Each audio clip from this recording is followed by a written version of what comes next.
Bonjour à tous, aujourd'hui je vous explique un glitch vraiment bon puis vraiment simple, c'est-à-dire le Bottle Duplication dans Majora Mask. Donc l'idée c'est d'avoir plusieurs pots même si on serait pas supposé.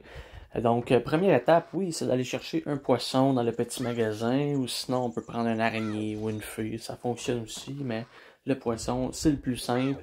Puis on s'en vient vendre ça au vendeur. Puis au moment précis qu'on appuie A pour y vendre le pot, ben, tout de suite après, on mash Start. Puis après ça, ben, c'est là que la magie va opérer.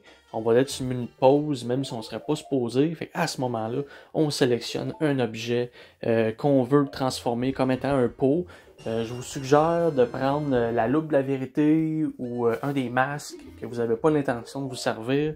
Parce que après ça, ben, ça devient un pot pour le restant de la game. Moi, dans mes runs, je me sers du glitch pour faire la quête des œufs Zora plus vite. Ou sinon, pour, c'est ça, là, le puits des momies. Des fois, c'est pour leur donner des choses plus vite aussi. Mais watchez-vous, dans le fond, pour le puits des momies, qu'est-ce qui arrive, c'est que si on pogne, par exemple, le gros fantôme pour le donner une momie avec un de nos pots glitchés, mais ça fonctionnera pas parce que le jeu il est codé comme si la momie penserait qu'on voudrait donner l'objet qui est sur l'emplacement du menu. Fait que là, par exemple, ici, la momie, elle penserait que je voudrais donner des bâtons, genre, c'est niaiseux.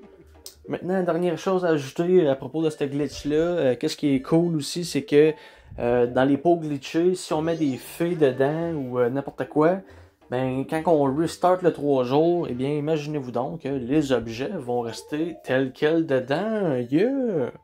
Ainsi, je vous dis à la prochaine pour d'autres aventures. Bon glitch!